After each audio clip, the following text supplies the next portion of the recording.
Yes. I'm going to call to order the meeting of the mayor and council, the special meeting of the mayor and council for Monday, November 28th, 2016. Would the clerk please call the roll? Present are Mayor Marion Galbraith, Deputy Mayor Keith Hedrick, Councilors Andrew Alvento, Jill Rusk, Stephen Sheffield, Conrad Ede, Lawrence Garrish, Finance Director Ron Uhas, Clerk Deborah Patrick. Thank you very much. Councilor Alvento. Thank you, Mayor. Resolution R-16-11-113.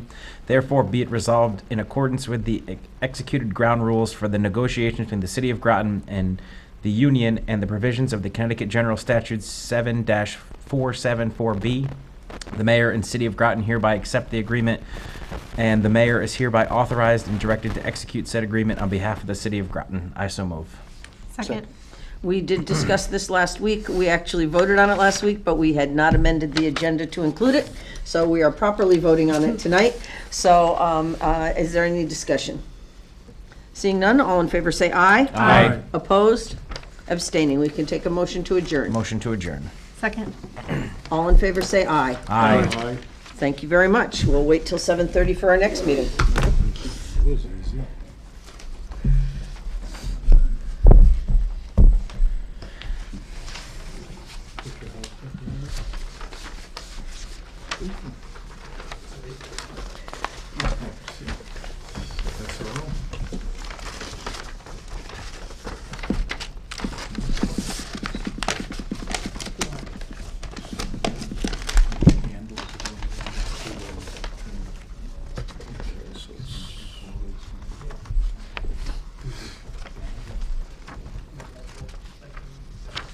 Where are we meeting on Saturday?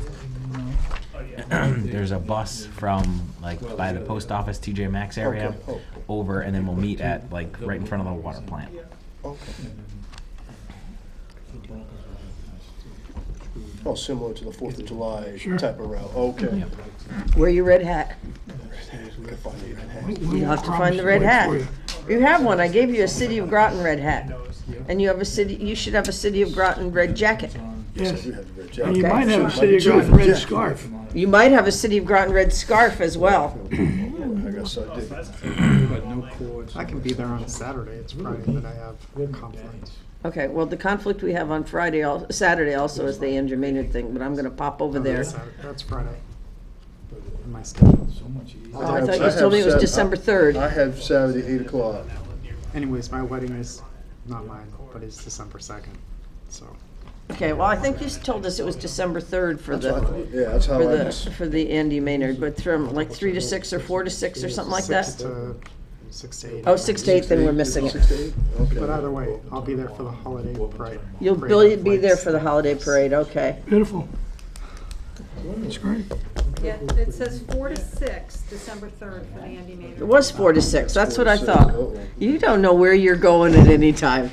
So that's why I figured I could buzz over there and then get quickly dropped off at the holiday lights. And that's in between the christening. The christening is December 3rd for the Colorado. Oh, Big day. that's a whole day. Is Michelle coming? No, Not this time. not for the Colorado. Oh yeah, I guess that wouldn't make any sense. Secretary Mabus's daughter is the sponsor of this one. I don't know. Who's Secretary Mabus? He's the Secretary of the Navy. Secretary of the Navy. Oh. And this is the only daughter who hadn't yet sponsored a ship, so. Oh.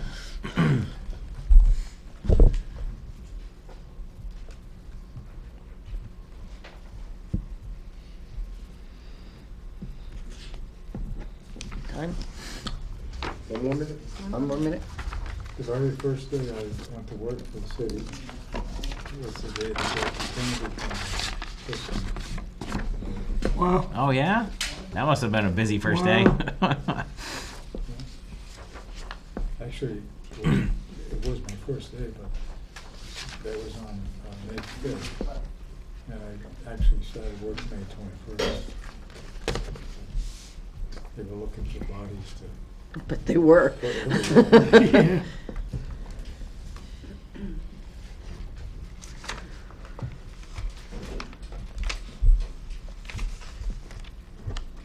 $7:30. Okay. I am going to call to order the meeting of the Committee of the Whole for Monday, November 28th, 2016. Would the clerk please call the roll? Present are Mayor Marion Galbraith, Deputy Mayor Keith Hedrick, Councilors Andrew Alvento, Jill Rusk, Stephen Sheffield, Conrad Heed, Lawrence Garish, Finance Director Ron Newhouse, Clerk Deborah Patrick. We need a motion to amend the agenda to add number 615, a microgrid presentation. So moved. Second. Is there any discussion? Seeing none, all in favor say aye. Aye. Opposed? Abstaining. The first thing we have on our agenda tonight is an appointment, Janet Romanelli to the Beach and Parks Committee. You have her application in your packet. I think she'll be an excellent addition. Her children have been through the program. She's very active in the community. Her kids are active in the community, and I think she'll bring a great family perspective to the Beach and Parks Committee. Any questions or comments? If not, we need a motion to put this on the agenda of the December 5th meeting. So moved. Move to put it on. Second. All in favor say aye. Aye. Opposed? Abstaining. Next on our agenda is the placement of a memorial bench. I think you have the information in your packet. I hope you do. Yep. Okay. Well, I can't find mine, so I'm gonna look over your shoulder. There you go. This is standard, you know the procedure, it goes to Beach and Parks. They pay for it, we pay for the maintenance, that's the placement. I think it's wonderful that people think of our park as a place to remember their loved ones. It's really nice, and it shows what, how attached people are and what an important part it is of our community. So if this is okay with you, then we need a motion to put this on the agenda for the December 5th meeting. So moved. Second. All in favor say aye. Aye. Opposed? Abstaining. The next thing is retaining the lobbying services of Medici LLC. This is the group that has been our lobbying service for Groton Utilities for some years. They have been very beneficial to us. If we put this on the agenda, we will need to put it on the agenda pending UC approval, just because of the timelines of this. The UC meeting would be the third, I believe would be the, Actually, 14th? December is going to be early. I think it's 15th. December 14th. The 15th, I think, is a Thursday? Yes. Okay, I think it's the 21st, isn't it? 2 weeks before. but it's on a Wednesday, so it'd be the 14th. So, Unless it's the 21st, unless it's the week leading into Christmas. it's the 21st? Okay. So then this will be on your agenda because, that's right, because we will have our next meeting the 19th. No, we would, yeah, so we would, our meeting, both our meetings would be before the UC meeting, so we would pass this pending. Are there any questions about this? We talked about this before, right? Yeah. Okay, yes, Yeah, how long have we had them as our consultant? as long as I've been on the council. Quite a More than while. 10 years, maybe 12, 14 years, something like that. My guess is about at least 14, because I came on the council in 2002. I'm sorry, I could look for that for you. If you need that for the vote, I can definitely get that for you. This is just to put it on the agenda, Sure, yeah, no problem. okay? Okay, so we need a motion to put this on the agenda of the December 5th meeting pending UC approval. So moved. Second. All in favor say aye. Aye. Opposed? Abstaining. So tonight we have a guest with us. We have Randy Supernant and Ron Goudet, who are here to speak about a microgrid project. This is a grant that we will be joining Norwich and Basra in applying to the state for a grant for microgrid. And the idea of the microgrid project would be to, in the case of a catastrophic outage, to be able to use our 50 and 5 generators to bring up what we call critical infrastructure. And these would be things like supermarkets so that people can get food, banks, gas stations, the oil company, the warming centers, the PAFs, to make sure that those still work. So things like that, which are critical to people getting through. So this isn't something you need to vote on at this point, at least, but it is something that will affect both the city and the town. And the town will be having a presentation on this on December 6th, I think. So we wanted to bring it to you. So I have a few questions at the end, and I guess I can ask those first, right? So one of the questions is, do we need to do a resolution to get endorsement from you, the mayor, and/or the council? So we can, I can write my support, but I didn't want to do that without you. But if you would rather do it as a council resolution, we can move to put this on the agenda for December 5th, Okay. Excellent. a resolution of support.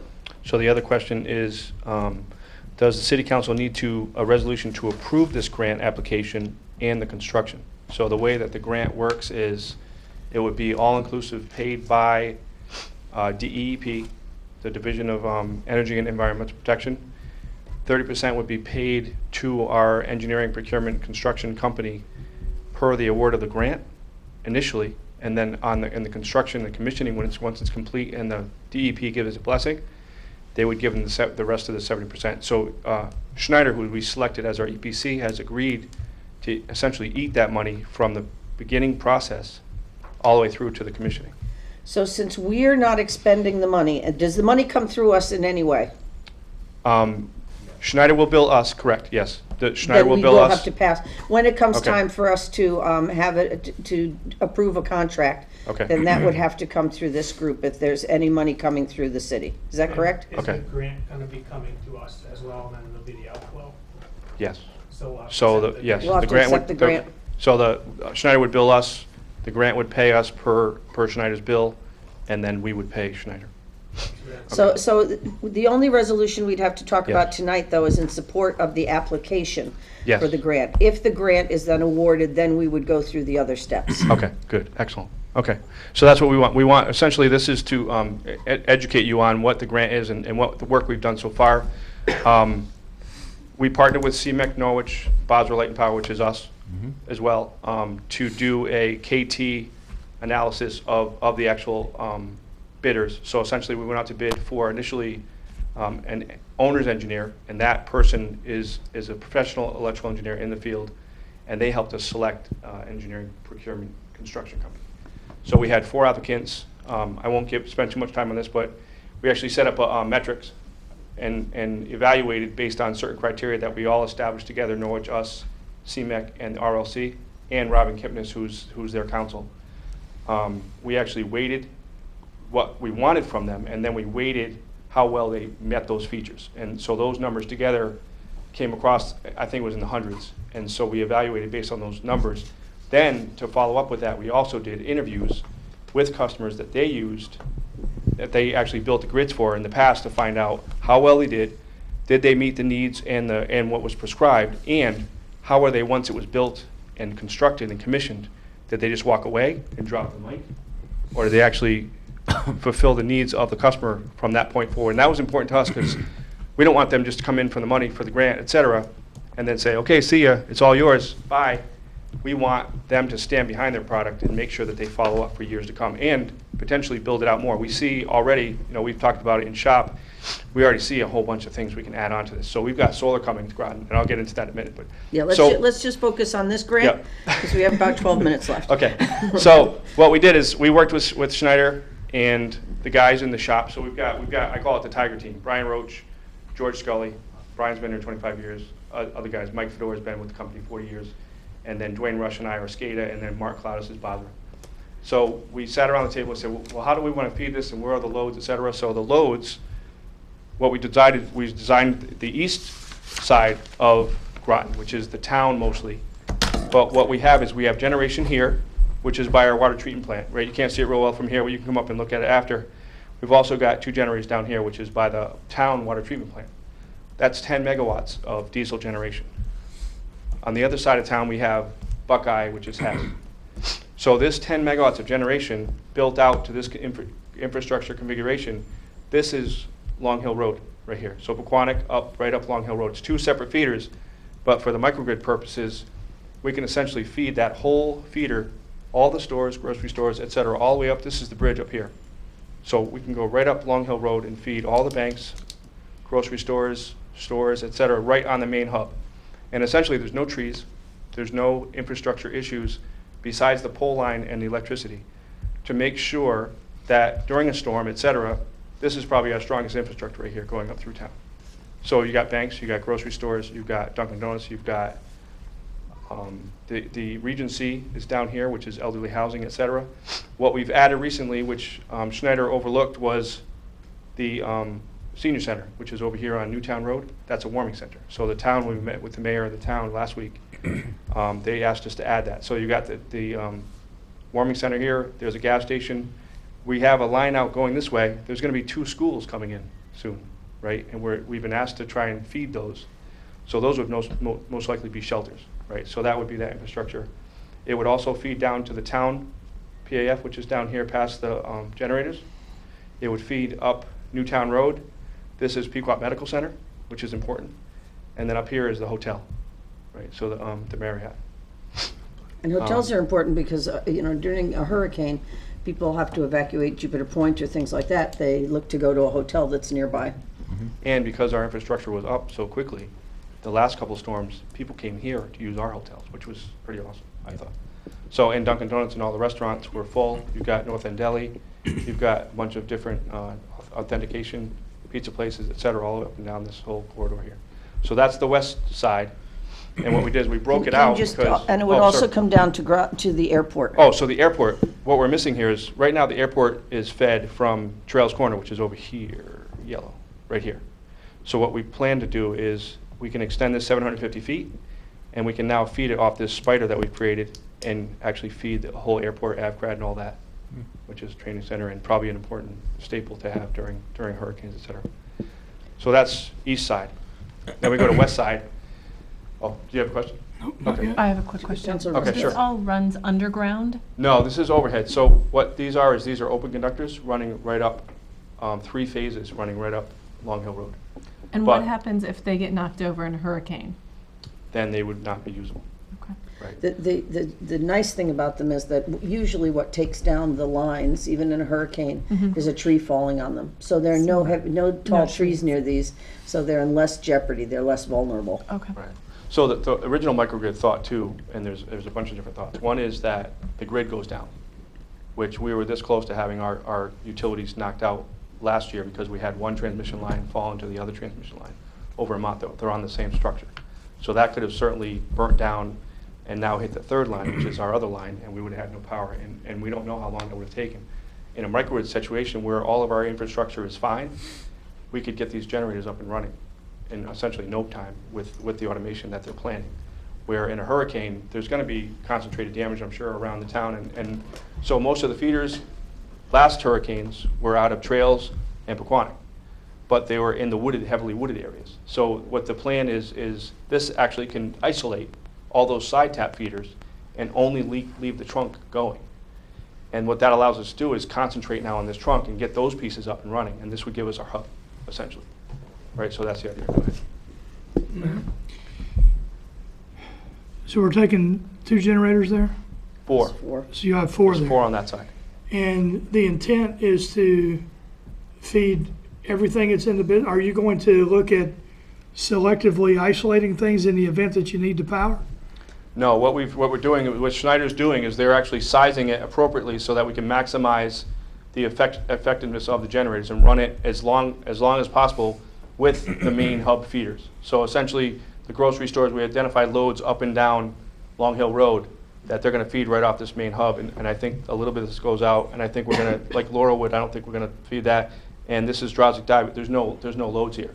Right. So essentially, it's the main hub, and they're sizing and getting loading data to make sure that they can run those efficiently for at least 2 or 3 days. Right, but what I was getting at is this.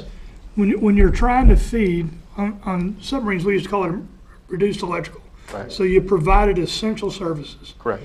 So if you're gonna run power all the way, if you're gonna provide essential services, no offense to anyone, but I don't think TJ Maxx and Job Lot falls under an essential service even after a hurricane. That's correct. The supermarkets, yes, CVS maybe, Pequot certainly, Right. those kind of things, but I Right. was wondering if we had thought about, let's say, for example, you run through a couple scenarios, you lose a generator, now you have 3, you don't have 4, so you don't have overcapacity, you have certain amount of capacity, and now you have to effectively Right. use that capacity. Do you have a way of either opening a breaker or something Right. like that so that you can control where you want, Right, so. what areas you want to be I see what powered? you're saying. So essentially what happens is during storms now, electricity goes out, stores have generators, they run their generators, and what they do is they load shed internally to the store. We'd have to obviously educate our customers and talk to them and get them in a room and have them sign a non-disclosure or whatever to say, look, in a storm, we're gonna try to give you power. We may not be able to give you power.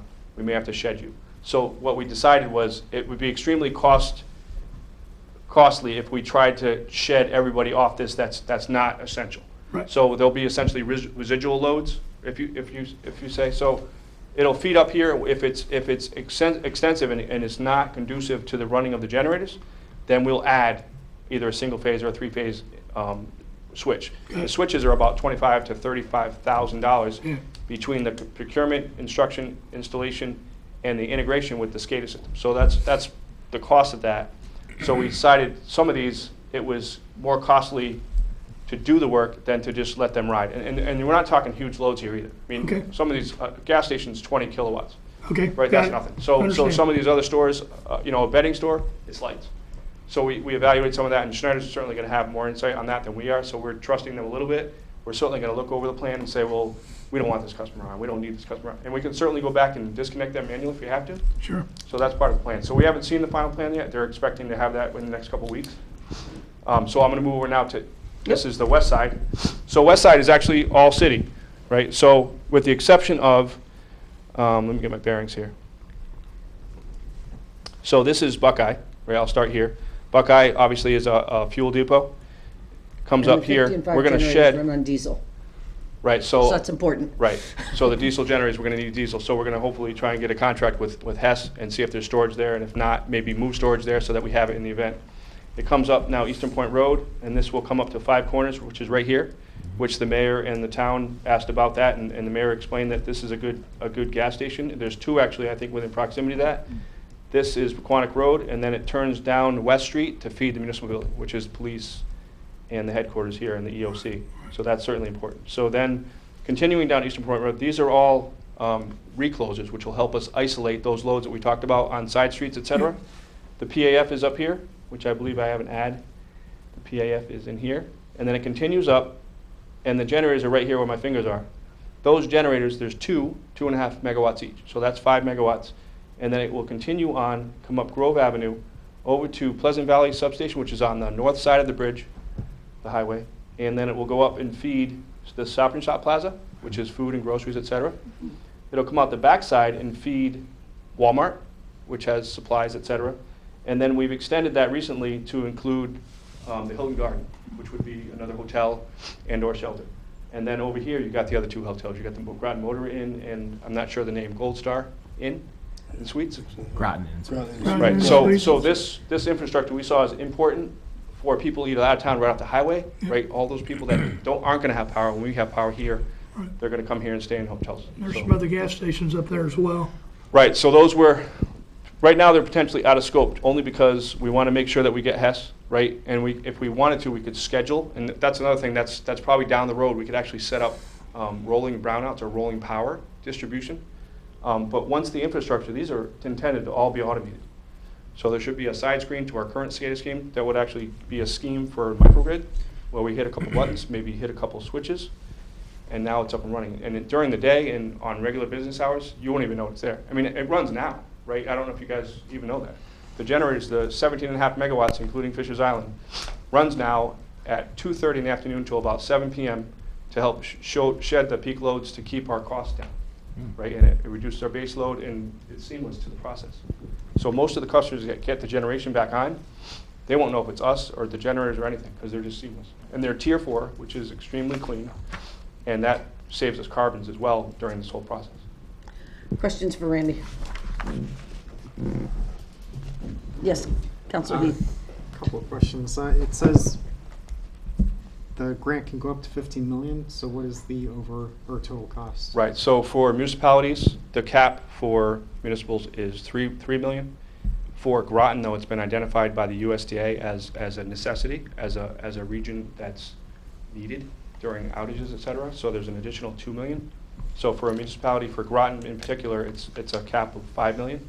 The 15 million is for IOUs or non-municipal grants. All right, and then I guess during a storm surge, there can be higher levels of water. Right. Have we identified where? Right, so I believe the PAF is one of those. So essentially, the poles should be fine, because the wires are up in the air, but we would essentially be able to shed loads like the PAF manually or otherwise, or they would come offline themselves because they are flooded, et cetera. But the pole lines, I believe they're 50-foot poles, or don't quote me on that, 45-foot poles on that edge on Eastern Point Road. Councilor Rusk. Is the subbase covered by its own generators? Yes. That you're not going So to currently, work there? they Okay. do know, and they said I believe they will give us endorsement, and certainly we'll work with the mayor on that to help get other companies and large customers like that. They have their own generation internally. They're also working on their own microgrid process. Okay. Other questions? Yes, Councilor Bento. So just again, to clarify, there would be no cost to the city or GU other than probably maintenance down the line. Right, so the intention would be certainly to support the project, right? We're gonna need to put reallocate some resources internally. We've been actually working on this as overhead, as managers, since May. So the procurement process and the evaluations, et cetera, that's covered under me as, I believe, as overhead. And, you know, we're looking at the funding. Right. So certainly with the technology, et cetera, moving forward, we're gonna need to put a team together to be able to maintain it, et cetera. We're gonna need people to be part of the build, to understand it when it's going in, because that's when you learn all that stuff. And I'm sure you guys all recognize that. So we'll obviously we'll look at that, and we'll try to size our budget accordingly going into the new fiscal year. Other questions?